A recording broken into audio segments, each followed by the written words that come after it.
Hi everyone! Today I'm going to speak to the blind Captain Craig Ferris. Liebe deutsche Abonnente, ihr könnt jetzt die Untertitel anmachen, die findet ihr unten rechts, denn dieses Video wird auf Englisch sein. Craig is a liveaboard in North Vancouver and he wishes to sail across the Pacific to New Zealand. He has entered the competition for the Holeman Prize for blind ambition. And in order to win that prize, he's going to have to get as many likes on his YouTube pitch video as possible. The link to that video is in the description below, so I'd be very grateful if you could go to his video and watch it and see what he's about to do, and press a thumbs up in order to make sure that he actually gets to sail across the Pacific.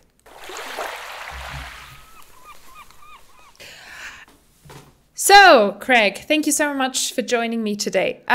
Let's maybe just start right at the beginning. When did you first set foot on a sailboat? Probably when I was less than 2 years old. Oh, wow. on a boat, not a sailboat, because I grew up on a little island. My parents used to live in Vancouver when I was born, and they had a vacation property over on this little island called Protection. But then later they had to decide which place they wanted to raise a family, and the little island won out. And so getting to and from the little island for, school and errands and groceries was just a daily matter of life. And so boating has just been something that's second nature to me, and it has been for all but 2 years of my life. Oh, that's fantastic. So when did you first learn how to sail? Right. So that was a little later on. Excuse me. When it was about 6 years ago now, and I have a really dear friend named Harry who had been talking about learning how to sail for so many years. And at that time, I was living on land, very conventional. And I was like, well, I don't know. But he kept talking about it and talking about it. And so finally, we started looking for an organization that would give sailing lessons. And at the time, my friend was still a teenager. And of course, I'm totally blind. And so we approached several different agencies here in Canada, and one was willing to, take us out sailing, but not willing to actually take us seriously and teach us, the ropes, if you will. Okay. Mm-hmm. And so then we decided, okay, well, let's just try going south of the border. And so we went to the Northwest Maritime Center, and they were super enthusiastic, and we ended up taking a week of private sailing lessons there, and we learned on a 26-foot Thunderbird. And I remember the very first day that our sailing instructor, Ace, shut off the engine, and we lifted the sails, and the boat shot forward in this light breeze, and Harry and I just were hooked for life. I remember us getting off the boat that day, and we were so excited. We literally ran down the street to this Mexican restaurant so we could use their Wi-Fi and start looking at boats to buy. Oh, that's fantastic. That was kind of the beginning of the end as far as our love of sailing was concerned.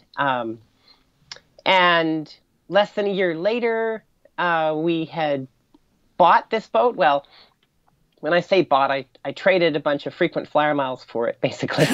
And sent the guy to Mexico and said, please, let me have your boat. And so that's how I ended up getting this boat. And then we spent the next year doing a lot of hard work getting it fixed up to the point where it could sail.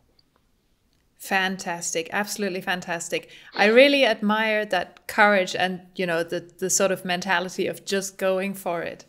So now you live on your boat, and you've been living on your boat for what? For how long? Almost 4 years now. Oh, fantastic. A little over. Yeah. Yeah. So you stay in the marina mostly, or how does it work? So it kind of varies. I have a slip year-round at the marina here in North Vancouver. Mm-hmm. And so, when I'm going to my job and everything, the boat's tied up at the dock. in the summertime, or lots of weekends, all different times of the year, my friend and I take off and go sailing. And I always tell people that's really awesome because I don't have to pack anything. All my clothes are on board, all the food, all the provisions, everything is all here. So, but yes, I keep the boat at the marina, and it's only maybe a 5-minute walk up the docks to get to the showers and restrooms and stuff like that. And not only is it a really affordable way to live in a very expensive city, but I just love it. Like it sounds kind of cliche, but every morning when I get up, there's, seagulls and birds flying around. At night when the tide's drifting in and out, I'm literally getting rocked to sleep. It's a lifestyle like no other. And when I walk down the dock after work and I hear all the masts and the lines clanging against the masts, as boats, sway in the breeze, it's just, there's nothing else like it. And people pay so much to live at the water's edge. And you're on the water. And I'm actually on the water, and I'm paying way less. I mean, there's things that are harder about it. You got to haul your trash and groceries up and down. And, you don't use the head on board because it's just a pain. So you walk up. But those little trade-offs are so worth it because you're right with nature, and it's a really simple lifestyle. I can totally relate. Absolutely. Yeah. Having been a liveaboard myself, I know exactly what it feels like. So compared to a seeing person, what extra challenges do you face when sailing, and especially when offshore sailing? Right. So there's a few, I suppose, although it's not as hard as you might think once you get used to it. I was born blind, and so I've never had to adjust to not having vision, which I think is a help in my situation. Mm-hmm. And the one thing I do like to point out to people is that if you're sailing and there's a bunch of fog, you'll be able to see more than me, but perhaps not a lot more, and so the techniques that you might use as a sighted sailor when you're sailing in fog or inclement weather or just in the pitch black of the middle of the night are what I do all the time. So GPS is a huge help. Yeah. A talking compass is a huge help. Mm-hmm. Autopilot, when it works and the weather is consistent, is great.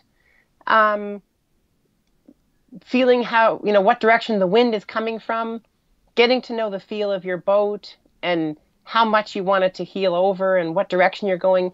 So much of that you can tell with your other senses, hearing and feel. And then, too, like when the engine is running, sometimes, of course, it's not running much when you're out at sea, but sometimes I'll be able to pick up on things that a sighted person maybe wouldn't at first, just because I'm so used to relying on other senses. So yeah. Mm-hmm. If the engine's overheating, I can smell the telltale scent of that, sometimes first. And of course, that's something you want to catch straight away. So, but I guess getting back on to your question of how I actually steer a course. So I plot different waypoints in my talking GPS. Okay. Mm-hmm. And then I have a talking compass with gyroscope. So even though the boat's rolling and pitching and carrying on, it still keeps a very accurate heading, or it keeps a very accurate report of what direction you're heading. And then it will tell me in spoken feedback 5 degrees to port or 12 degrees to starboard. Oh, I see. And I can tell it how much accuracy I need. So when I'm sailing in a bay, I need to be much more on target with the course that my sighted friend has told me to keep than if I'm out on the ocean, because I don't want to hit a reef or a rock or something else that we know is submerged. Yeah. Mm-hmm. So I have a backup GPS, and I have, how you are on a boat, you always want backups for backups. Yep. Mm-hmm. So I have different GPSs in case one fails. You always have another one. Last thing, radar. I don't have it yet, but that's high on the wish list, because that would allow me to look around with this technology and see what's out there. And it would warn me if I'm going to approach a nearby boat or another object. Yeah. So I really hope you're going to win the Holeman Prize, because then you could afford not only a GPS, not only a radar, but also lots of other equipment that is going to prove useful, I guess. Yes. So do you ever get seasick? I do not. Oh, and you're so lucky. I know, Marie, it's not fair. And, you know, it's kind of interesting because I've never been seasick, and a lot of people say that it might be because I can't see everything moving around. So it's the same for me on really extreme amusement park rides.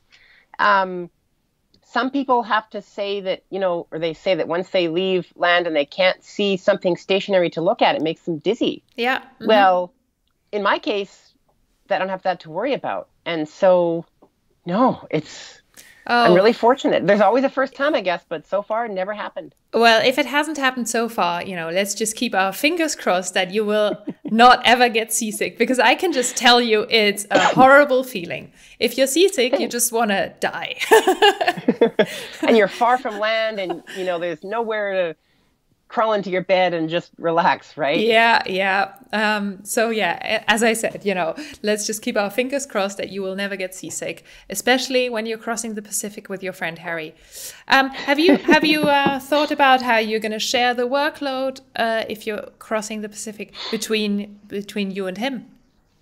Yes. So for the Holeman Prize, I have to be the the main person, you know, in charge of the expedition or whatever. So we plan to use autopilot or a self-steering wind vane. When those devices, you know, work, which when the weather's consistent and you have decent trade winds, you know, that can certainly be an option. But, you know, he can be helping with how I've got it planned out anyway, unless the prize organizers say differently. You know, he can be helping with cooking and cleaning and stuff, although he certainly doesn't need to. I can do all that stuff too. His big thing would be if there's an equipment issue, he can help to rectify that. Yeah. Because he's taken a year of marine trade school, excuse me, and so he works on boats for a living. So his job will be to keep everything running smoothly, to help with some of the day-to-day housekeeping tasks on a boat. But my primary objective is to actually pilot us all the way across the ocean, the 7,000 miles from Vancouver to New Zealand and whatever ports we stop at in between. So, you know, I'll be on call if the radar goes off at 2 a.m. and says there's something out there. You know, I'll be getting up in a real hurry to deal with that.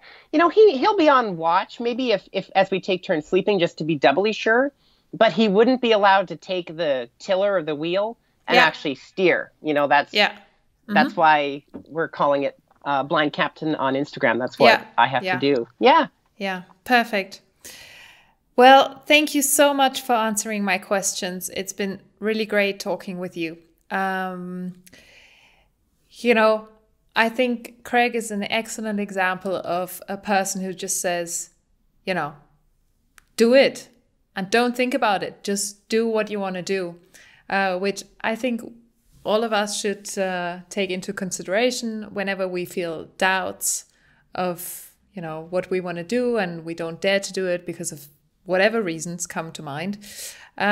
So I'd be super grateful if you could go to his Instagram, which is Blind Captain, or if you go to his YouTube channel, which is See Amigos, and please like his pitch video so that we can make sure he gets into the final for the Holeman Prize. Thank you so much. Thank you.